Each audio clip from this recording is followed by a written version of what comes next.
Gracious God, కృపగలిగిన తండ్రి, thank you for your spirit. మీ ఆత్మ కొరకు కృతజ్ఞతలు. Lord, speak to us through your word. ప్రభా, మీ వాక్కు ద్వారా మాతో మాట్లాడండి. Your word is a fire నీ వాక్కు అగ్ని వంటిది, and it is a hammer. అది సుత్తే It is a sword. ప్రభా, అది ఖడ్గమై ఉన్నది. Please speak to us. దయచేసి మాతో Let మాట్లాడండి. the word touch us, our Savior. నీ వాక్కు మమ్మల్ని తాకనివ్వండి ప్రభా. Let the work of the sword work in our hearts. ఖడ్గము దాని కార్యము మా హృదయాల్లో జరగనివ్వండి. Speak to me also. నాతో కూడా మీరు In మాట్లాడండి. Jesus' holy name I pray. యేసు పరిశుద్ధ నామమున ప్రార్థిస్తున్నాను తండ్రి. Amen. Amen. Psalm 90 Keerthana 90 and verse 12. 12వ వచనము. Teach us to number our days, మా దినములు లెక్కించుటకు మాకు నేర్పుము, that we may apply our hearts unto wisdom. మాకు జ్ఞాన హృదయము కలుగునట్లుగా చేయుము. The man needs wisdom. ఒక మానవునికి జ్ఞానం అవసరము. You may have money. నీకు ధనం ఉండొచ్చు, Your money cannot solve all your problems. That you must know. నీ ధనము నీ ప్రతి సమస్యను ఎంత మాత్రం తీర్చలేదు అన్న విషయం నువ్వు గ్రహించాలి. That mystery you must know. ఆ మర్మము నువ్వు తెలుసుకోవాలి. You are a proud man. నువ్వు గర్విష్ఠుడవు. You think you have money, you can do anything. నీకు ధనం ఉంది గనక ఏదైనా చేయొచ్చు అనుకుంటున్నావు. That is foolishness. అది కేవలం అవివేకమే. To have that thought, it is foolishness. ఆ తలంపు నువ్వు కలిగి ఉండడమే అవివేకము. God has got the spirit of wisdom. దేవుడు ఆత్మ జ్ఞానమై ఉన్నాడు. That spirit is acquired by wisdom only. ఆ ఆత్మ జ్ఞానము ద్వారా మాత్రమే నువ్వు పొందుకోగలుగుతావు. We see 10 virgins in the Bible. మనము బైబిల్లో చూసినట్లయితే 10 మంది కన్యకలను గూర్చి చూస్తాము. The kingdom of God is like unto the 10 virgins who took their lamps and went forth to meet the bridegroom. పరలోక రాజ్యము 10 మంది కన్యకలు తమ దివిటీలు పట్టుకొని పెళ్లి కుమారుని ఎదుర్కొనుటకు చూచున్న వారిని పోలి ఉన్నది. Yeah, you know it is in 25th chapter of Matthew. అది మత్తయి సువార్త 25వ అధ్యాయంలో ఉన్నది, మనకు తెలుసు. 10 virgins we are seeing, they are all alike. వారు ఈ 10 మంది కన్యకలు చూడడానికి ఒకే రీతిగా కనబడుతూ ఉన్నారు. 5 are wise and 5 are foolish. వారిలో 5 బుద్ధి లేని వారు, 5 బుద్ధి గలవారు. But all of them look alike only. అయినప్పటికీ వీరందరూ చూడడానికి ఒకే రీతిగా కనబడుతున్నారు. What is foolishness? ఏంటి అవివేకం అనగా? All of them are sleeping. వారందరూ కునికి నిద్రించారు. Yeah, what is the difference between both of them? అయితే వీరిద్దరి మధ్య తేడా ఏంటి? So foolish did not take oil, ఈ బుద్ధి లేని వారు తమతో పాటు నూనెను తీసుకొని పోలేదు. and the wise they took lamps and also oil. బుద్ధి గలవారు తమతో ఉన్న దివిటీలతో పాటు నూనెను కూడా తీసుకొని They పోయారు. were not satisfied with mere lamps. వారు తమకు దివిటీలు ఉన్నాయి కదా అని అంత మాత్రంతో సంతృప్తి చెందలేదు. Yeah, what is foolishness? అవివేకం అంటే ఏంటి? They thought the bridegroom will come before our oil is over. ఈ బుద్ధి లేని వారు పెండ్లి కుమారుడు తమ దివిటిలో ఉన్న నూనె అయిపోక ముందే వచ్చేస్తాడులే అని తలంచారు. You are like that.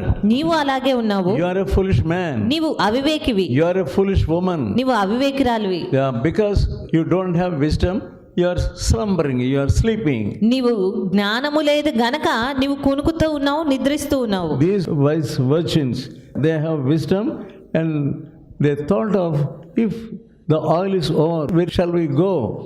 మరి ఈ బుద్ధి గల కన్యకలు జ్ఞానం కలిగిన వారు గనక ఒకవేళ నూనె అయిపోతే మేము వెళ్ళగలమా అనుకున్నారు. That is the spirit you must have. ఆ ఆత్మ నువ్వు కలిగి ఉండాలి. The wisdom is the spirit. ఆత్మ జ్ఞానమై ఉన్నాడు. Yeah, that spirit you do not have. అట్టి జ్ఞానము కలిగిన ఆత్మ నువ్వు కలిగి లేవు. You have your own knowledge. నీకు నీ సొంత జ్ఞానం ఉంది. Yeah, you don't have spirit of wisdom. అంతేగాని ఆత్మతో కూడిన జ్ఞానం లేదు. The bridegroom tarried. అయితే పెండ్లి కుమారుడు ఆలస్యము చేసి ఉన్నాడు. 5th verse. 5వ వచనము. Yeah, the bridegroom tarried. పెండ్లి కుమారుడు ఆలస్యము చేయగా And they all slumbered and slept. వారందరూ కునికి నిద్రించుచుండిరి. God is allowing you to live. దేవుడు మరి నీవు జీవించుటకు అనుమతిస్తూ ఉన్నాడు. You don't deserve to live. బ్రతికి ఉండడానికి అర్హురాలువేమి కాదు. But you are thinking like that. అయినప్పటికీ నువ్వు అలా తలస్తున్నావు. Yeah, why God is making me to live day by day, day by day, day by day. ఎందుకు ఇన్ని దినాలుగా లేదా దినం తర్వాత దినము దేవుడు బ్రతకనిస్తూ ఉన్నాడు? Even now also you don't have wisdom to repent. ఈ సమయంలో కూడా నువ్వు పశ్చాత్తాపపడాలి అన్న జ్ఞానము నీకు లేదు. What does God say in Luke 2nd chapter? లూకా సువార్త 2వ అధ్యాయంలో దేవుడు And ఏమని verse సెలవిస్తున్నాడు? 52. 52వ వచనము. Jesus increased in wisdom and stature. యేసు జ్ఞానమందును వయస్సునందును దేవుని దయందును మనుషుల దయందును వర్ధిల్లుచుండెను. Yeah, he was growing in wisdom. ఆయన జ్ఞానమందు వర్ధిల్లుచున్నాడు. After you are converted, నీవు మారు మనసు పొందిన తర్వాత you must acquire wisdom. నీకు జ్ఞానము పొందుకోవాలి. That is the foundation of Christian life. అది క్రైస్తవ జీవితపు పునాది. We see two houses. మనము రెండు రకాలైన ఇళ్ళను చూస్తే, One is the house built by wise man. ఒక ఇల్లు బుద్ధి కలిగిన వాడి చేత కట్టబడింది. The other house was built by foolish man. మరొకటి అవివేకి బుద్ధి లేని వాడి చేత When నిర్మించబడింది. the rains came వర్షము వచ్చినప్పుడు, and floods came out, వరదలు వచ్చి పొంగినప్పుడు, when the wind came, గాలి విసురుతూ ఉన్నప్పుడు what happened? ఏం జరిగింది? The house of foolish man, it fell. బుద్ధి లేనివాడు కట్టిన ఇల్లు కుప్ప కూలిపోయింది. It is the end of that house. ఆ ఇంటి యొక్క అంతము అదే. And wise man, మరి జ్ఞానవంతుడు, the same thing happened to his ఇదే house. ఇదే పరిస్థితులు ఇతని ఇంటి పైన కూడా వచ్చాయి. Wind, floods and the rain came, వానలు వచ్చాయి, వరదలు వచ్చాయి, గాలి కొట్టింది, and the wind also. గాలి విసిరింది. But the house of the wise man did not fall. అయితే ఈ బుద్ధి కలిగిన వాడు కట్టిన ఇల్లు పడిపోలేదు. But the house of the foolish man, it fell. కానీ బుద్ధి లేని వాడు కట్టిన ఇల్లు పడిపోయింది. Many young girls చాలా and మంది boys, యవనస్తులు they don't have wisdom వారికి జ్ఞానం లేదు. how to build your house. ఏ రీతిగా నీవు నీ ఇంటిని కట్టుకోవాలి. House means family. ఇల్లు అనగా కుటుంబము. All these days you are living as you pleased. ఈ దినాలన్నిట్లో నువ్వు నీకు ఇష్టము అనిపించిన రీతిగా జీవించావు. Living vainly. వ్యర్థంగా జీవించావు. All your life was a vain life. నీ జీవితం అంతా కూడా వ్యర్థత్వంతో నింపబడింది. You wasted your time నీవు నీ సమయాన్ని వృధా in చేసుకున్నావు foolish talking. అనవసరమైన వ్యర్థమైన సంభాషణలతో. When young men or women, when they talk each other, they are allured by their chatting. ఒక యవనస్తురాలుగా కనుక వారు మాటల్లోనికి దిగితే వారు ఆ సంభాషణలో నిమగ్నమైపోతూ ఉంటారు. That all your talking was unholy talking. అప్పుడు నీ సంభాషణ అంతా కూడా అపవిత్రతతో కూడిన సంభాషణ, Unholy friendship. అపవిత్రతతో కూడినటువంటి స్నేహము. Many girls are not able to get victory over their talking. చాలా మంది అమ్మాయిలకు వారి మాటల పైన జయం ఉండడం లేదు. They don't have fear of God. వారికి దేవుని భయం ఏమీ లేదు. They talk hours together. గంటల తరబడి వారు మాట్లాడుతూనే ఉంటారు. One day your family will fall. ఒక దినము నీ కుటుంబం అనేది ఖచ్చితంగా Your house కూలబడిపోతుంది. will fall. నీ ఇల్లు కూలిపోతుంది. Whatever you sow, that you will reap. నీవు ఏది విత్తుతున్నావో అదే కోస్తావు. Proverbs 6th chapter. సామెతలు 6వ అధ్యాయము. Whoso committeth fornication lacketh understanding. 6వ అధ్యాయము 32వ వచనం. జారత్వం జరిగించువాడు కేవలము బుద్ధి శూన్యుడు. 32nd verse. He is a foolish person, lacketh understanding. ఈ జారత్వం జరిగించేవాడు కేవలం బుద్ధి శూన్యుడు, అతనికి జ్ఞానము లేదు. I'm not telling this. Bible is telling you. నేను చెప్పట్లేదు కానీ వాక్యమే చెప్తూ ఉంది. You are a fool. నీవు ఒక బుద్ధి శూన్యుడవు. You are going to face this situation. నీవు ఈ పరిస్థితిని ఎదుర్కోబోతున్నావు. You are without understanding. కానీ నీకు గ్రహింపు లేకుండా ఉన్నావు. Unnecessarily you are always tied up with your cell phone. అనవసరంగా అన్ని వేళలా నీ సెల్ ఫోన్ తో బంధించబడుతూ ఉన్నావు. If you are a girl, నీవు ఒక అమ్మాయి అయినట్లయితే you are allured by the voice of another young man. నీవు ఇతర యవనస్తుడి స్వరమునకు అలవాటు పడిపోతున్నావు. You are happy now. నీవు దాన్ని బట్టి సంతోషపడుతూ ఉన్నావు. But the day is coming. కానీ ఒక దినం రాబోతుంది, That day will prove that you are a most foolish girl. ఆ దినము నీవు అందరికంటే అవివేకివి అనే విషయము, On that day you will weep, weep, weep and cry. ఆ దినము నువ్వు ఎంతగానో ఏడుస్తూ ఏడుస్తూ ఉంటావు. Nobody can save you. అప్పుడు ఎవ్వరు నిన్ను సహాయపడలేరు. Because you are a foolish girl, నీవు అవివేకమైన అమ్మాయివి గనుక what will happen afterwards you don't know. నీకు తర్వాత ఏం సంభవిస్తుందో అన్న విషయం నీకు తెలియదు. You are filled with foolishness. నీవు అవివేకంతో You నింపబడుతున్నావు. are filled with foolish talking. నీ అవివేక సంభాషణతోనే నిమగ్నం అవుతున్నావు. Yeah, your feelings are bad. నీ యొక్క ఊహలు అంతా కూడా ఎంత చెడ్డవిగా ఉన్నవి. At the beginning, all these 10 virgins were alike only. ఈ ఆరంభంలో మనం చూసినట్టయితే ఈ 10 మంది కన్యకలు చూడడానికి ఒకే రీతిగా ఉన్నారు. Foolishness leads you to pride. అయితే అవివేకం అనేది నిన్ను గర్వంలోనికి నడిపిస్తుంది.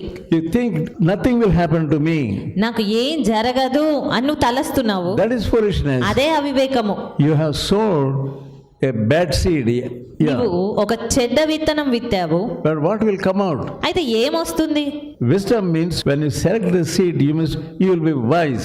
జ్ఞానము అనగా నువ్వు విత్తనాన్ని ఎన్నుకునేటప్పుడు కూడా ఎంతో జ్ఞానంగా You వ్యవహరించాలి. are sowing sin నువ్వు పాపాన్ని విత్తుతున్నావు. in your life. నీ జీవితంలో All your days you are నీ- spoiled నీ జీవిత దినాలన్నిట్లో నువ్వు కేవలము పాడైపోయావు. without reading the word of God. దేవుని వాక్యం చదవకుండా. First Psalm. మొదటి కీర్తన, దుష్టుల ఆలోచన చొప్పున నడవక, పాపుల మార్గమున నిలువక, అపహాసకులు కూర్చుండు చోటను కూర్చుండక, యెహోవా ధర్మశాస్త్రమునందు ఆనందించుచు దివారాత్రము దాన్ని ధ్యానించువాడు ధన్యుడు. Yeah, who is a wise person? జ్ఞానవంతుడంటే ఎవరు? Studying the word of God day and night, day and దేవుని night. వాక్యాన్ని రాత్రింబగలు చదివేవాడు. Some people, they are not reading the word of God day and night. కొంతమంది దేవుని వాక్యాన్ని దినము రాత్రి చదవరు. They are ungodly. వారు కేవలం భక్తిహీనులు. Yeah, you cannot stand in the judgment. అలాంటప్పుడు నువ్వు తీర్పులో నిల్చోలేవు. The sinners cannot stand in the congregation of the righteous. పాపులు నీతిమంతుల సభలో నిలవలేరు. You must know that you cannot live with a righteous person. నీవు నీతిమంతులతో నివసించలేవు. Even if somebody forces you and makes you to live here, you cannot live. ఒకవేళ ఎవరైనా నేను ఒత్తిడి చేసి ఇక్కడ నివసించు అని చెప్పినా నువ్వు కేవలం ఉండలేకపోతావు. The Bible says you cannot live with righteous person. దేవుని వాక్యం సెలవిస్తుంది నీతిమంతుల సభలో పాపులు ఎంత మాత్రం నిలువరు. You cannot live. You cannot be happy. నీవు నివసించలేవు, సంతోషంగా ఉండలేవు. You want to run away. నీవు కేవలం పారిపోవాలనుకుంటావు. You don't want prayer. You don't want the word of God. You don't want humbling and you don't want holiness. నీకు ప్రార్థన వద్దు, వాక్యం వద్దు, దీనత్వం వద్దు, You will run పవిత్రత away. వద్దు. You will run away to the unholy people. కేవలము అపవిత్రతతో ఉండిన ప్రజల వైపుకు నువ్వు పరుగెడతావు. Proverbs 30th chapter సామెతలు 5వ అధ్యాయము and verse 8. 8వ వచనం చూసినట్లయితే, Remove far from me vanity. వ్యర్థమైన వాటిని అబద్ధములను నాకు దూరముగా నుంచుము. Vanity. వ్యర్థత్వము. The most Christians are with vanity. చాలా మంది క్రైస్తవులు వ్యర్థత్వంతో నింపబడ్డారు. I see many young girls with nail polish. నేను చూస్తే మరి ఎంతో మంది యవనస్తురాండ్రు నెయిల్ పాలిష్ పెట్టుకొని You ఉన్నారు. are wasting time వారు కేవలం తమ సమయాన్ని వృధా చేసుకుంటున్నారు. polishing your nails. గోర్లకు ఆ రంగు వేసుకోవడం. Yeah, how much time you are wasting? ఎంత సమయం వృధా చేస్తున్నావు? Instead of waiting in the presence of God, దేవుని సన్నిధిలో కనిపెట్టడానికి instead బదులుగా, of praying, ప్రార్థించడానికి instead బదులుగా, of reading the word of God, దేవుని వాక్యం చదువుటకు బదులు you are using that precious time God has given you by nail polishing. దేవుడు నీకు ఇచ్చిన విలువైన సమయాన్ని నెయిల్ పాలిష్ పెట్టుకోవడానికి వృధా చేస్తూ That ఉన్నావు. is vanity. అది కేవలం వ్యర్థత్వము. And Proverbs 31 సామెతలు 31 and verse 30. 30వ వచనం, Favor is deceitful and beauty is vain. అందము మోసకరము, సౌందర్యము వ్యర్థము. Always girls want to be so beautiful. అమ్మాయిలు అన్ని వేళలా అందంగా ఉండాలని కోరుకుంటారు. Yeah, Bible says it is vain.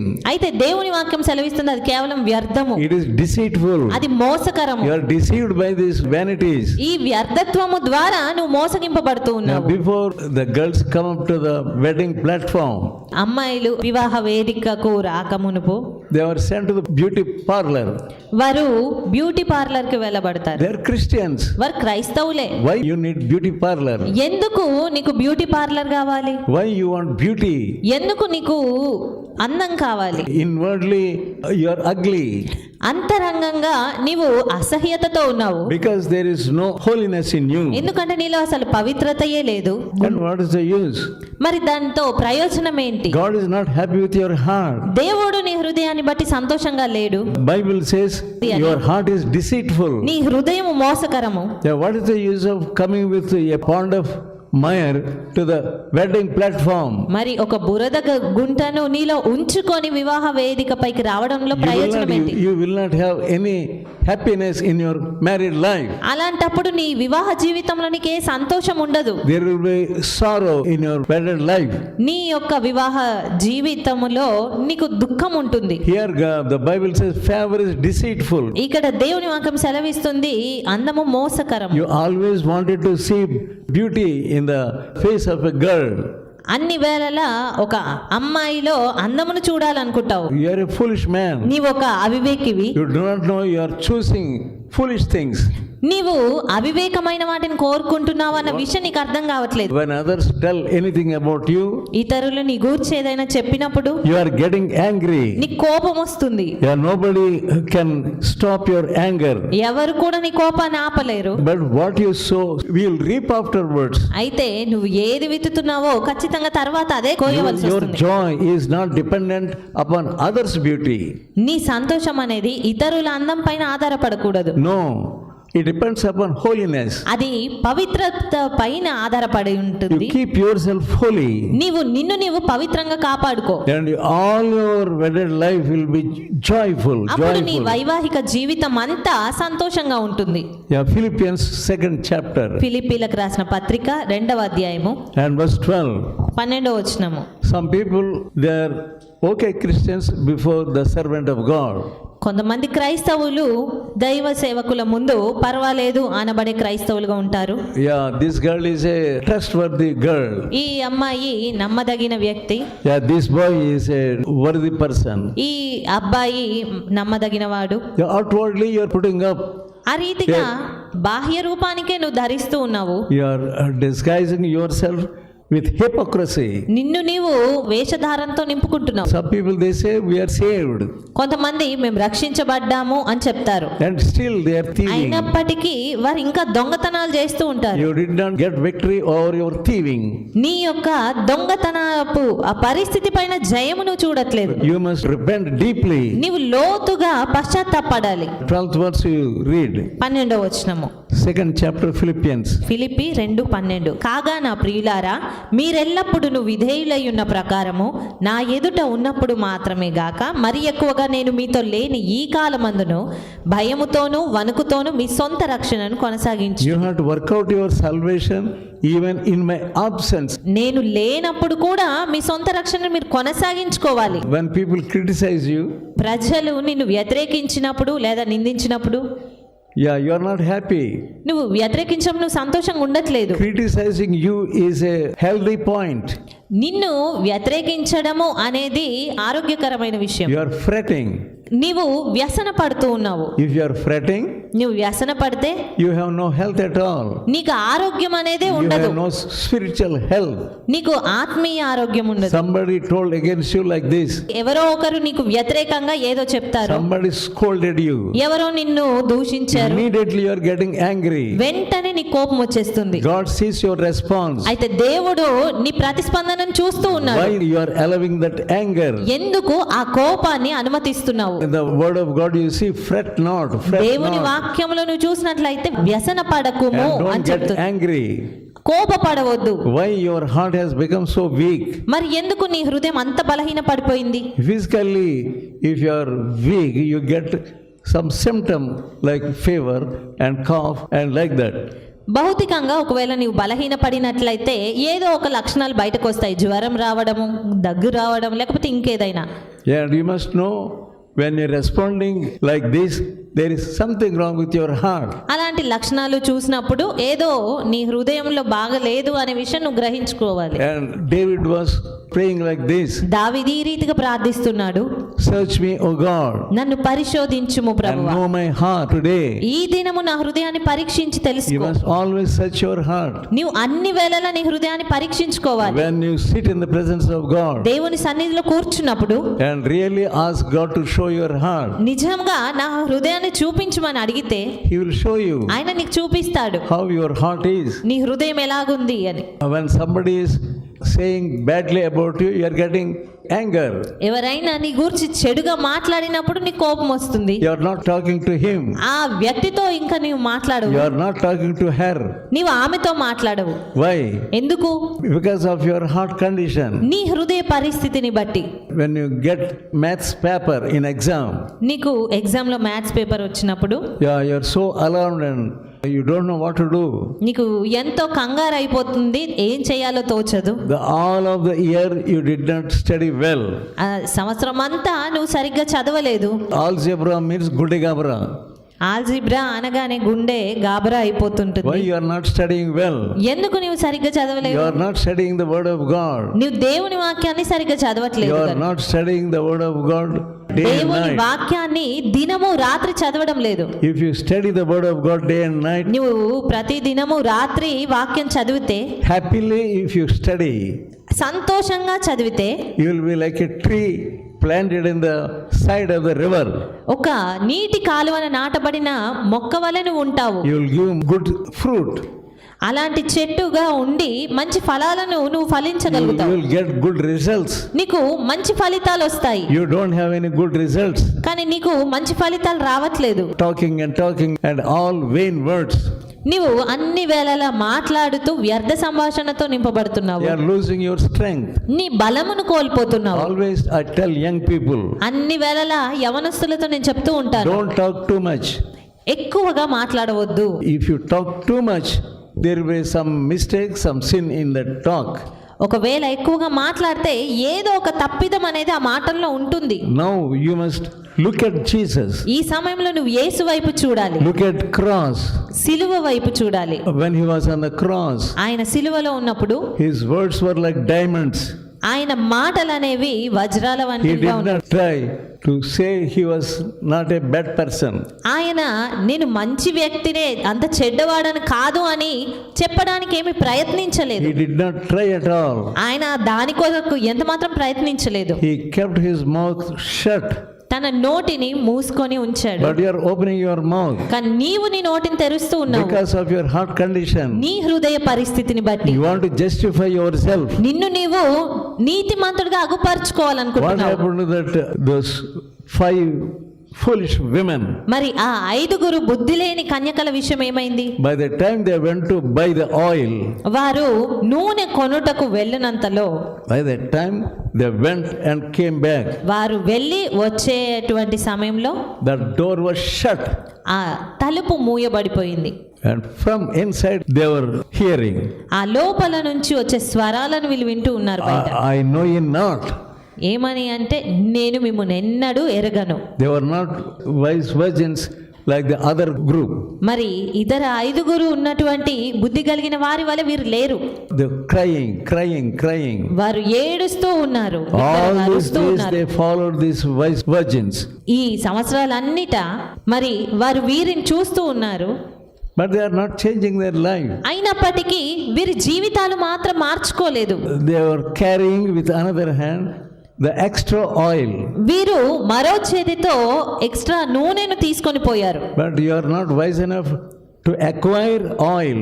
కానీ నీవు నూనెను సంపాదించుకునేంత జ్ఞానముతో లేవు. You are a foolish woman. నీవు అవివేకివి. Oil, that is wisdom. ఆ నూనె అనగా అది జ్ఞానము. Yeah, you are not acquiring any wisdom.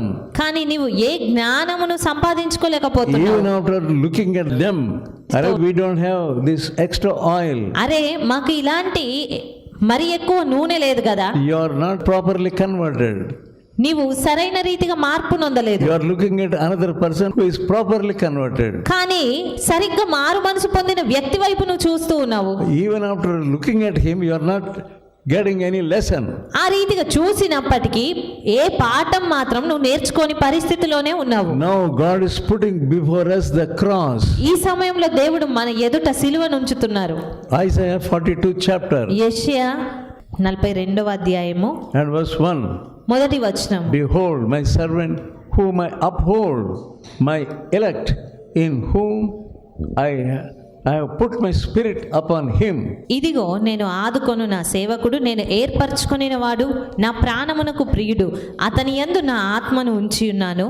The father was putting his finger upon Jesus, తండ్రి యేసు వైపు తన వేలెత్తి చూపుతూ ఉన్నారు. and he is full of wisdom. ఆయన జ్ఞానమంతటితో నింపబడి ఉన్నాడు. He was calm and quiet at the time of trouble.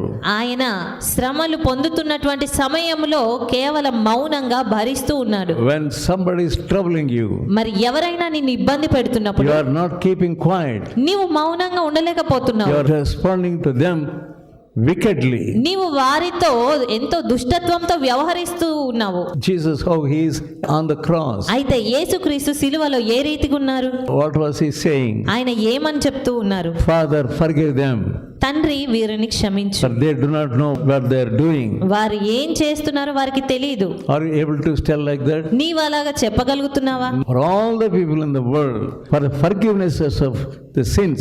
ఈ లోకమంతటి ఆ పాప క్షమాపణ కొరకు Yeah, he was doing the work of propitiation. ఆయన ప్రాయశ్చిత్తమును జరిగిస్తూ ఉన్నారు. 3rd verse. 3వ వచనము. A bruised reed shall he not break. నలిగిన రెల్లును అతడు విరువడు. You are like a bruised reed now. నీవు కూడా ఒక నలిగిన రెల్లు వలనే ఉన్నావు ఇప్పుడు. A bruised by sin. పాపము వలన నలిగిపోయి, The sin has crushed you. ఆ పాపము నిన్ను నలిచివేస్తూ ఉంది. God will not remove you if you repent now. అయితే నీవు ఈ సమయంలో పశ్చాత్తాపడితే దేవుడు నిన్ను ఎంత మాత్రం తొలగించాడు. And also the smoking flax shall not he quench. మకమకలాడుచున్న జనపనార వత్తిని ఆర్పడు. Yeah, such a compassionate Savior you have. అంత దయగలిగినటువంటి రక్షకుణ్ణి మనం కలిగి ఉన్నాము. Sin crushed David. పాపము దావీదును నలిపివేస్తూ ఉంది. And what did David do? మరి దావీదు ఏం చేస్తూ He ఉన్నాడు? repented and repented and repented. అతడు ఎంతగానో పశ్చాత్తాపడ్డాడు. He was not a okay Christian. అతను ఎంత మాత్రం పర్వాలేదు అనుకునే క్రైస్తవుడిగా లేడు. Yeah, he said, I sinned. నేను పాపము చేసి ఉన్నాను అని చెప్పాడు. Lord, forgive me. ప్రభువా నన్ను క్షమించుము. There is spirit of wisdom in him. అతనిలో ఆత్మ జ్ఞానం ఉన్నది. And that spirit was in David. ఆ ఆత్మ ఈ దావీదులో ఉన్నది. That's why God selected David's throne for Jesus. అందు నిమిత్తమే దేవుడు దావీదు సింహాసనమును యేసుక్రీస్తు కొరకు ఎన్నుకున్నాడు. He is going to give you rest. ఆయన నీకు విశ్రాంతిని He ఇవ్వబోతున్నాడు. wants to forgive all your sins. ఆయన నీ పాపములన్నిటిని This is క్షమించాలనుకుంటున్నాడు. the right time to repent. ఇదే సరి అయిన సమయం నువ్వు పశ్చాత్తాపడ్డానికి. Let us pray. ప్రార్థించుకుందాము.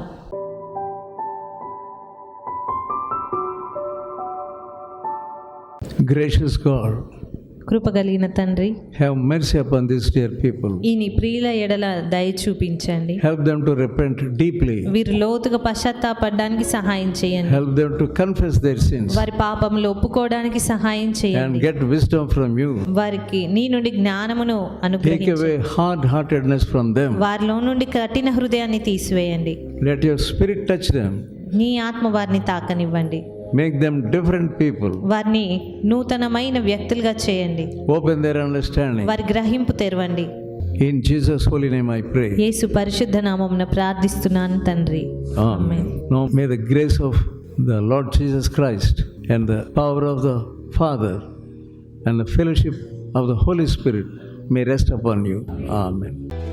ఓపికతో ఫలించు అనే పుస్తకాన్ని చదివి అనేకులు మేలు పొందుచున్నారు. ప్రతి ఒక్కరూ తప్పక చదవాల్సిన పుస్తకం. ఈ పుస్తకాన్ని చదువుతున్నప్పుడే పరిశుద్ధాత్మ శక్తి బలంగా మీపైన పనిచేస్తుంది. ఈ ఆధ్యాత్మిక పుస్తకం కొరకై వెంటనే మమ్ములను సంప్రదించండి. సమర్పణ పత్రిక. ఈ పత్రిక మిమ్ములను సూక్ష్మంగా పరిశీలించి దైవవాక్యాన్ని అందించి మీ జీవితంలో విశ్వాసం యొక్క అవసరతను తెలియజేస్తుంది. ఈ పత్రిక చదివిన కొందరు రక్షణ పొందడమే కాక దైవ సేవలో కూడా పాల్పొందుచున్నారు. మరెన్నో ఆధ్యాత్మిక పుస్తకములు మీ కొరకు సిద్ధంగా ఉన్నవి. మా చిరునామా బి ముఖర్జీ, సమర్పణ మినిస్ట్రీస్, చిన్నగొలపాలెం, వయా మొగుల్తూరు, పశ్చిమ గోదావరి జిల్లా. Pin code 534281. మా ఫోన్ నంబర్ 9542037489 9390108373.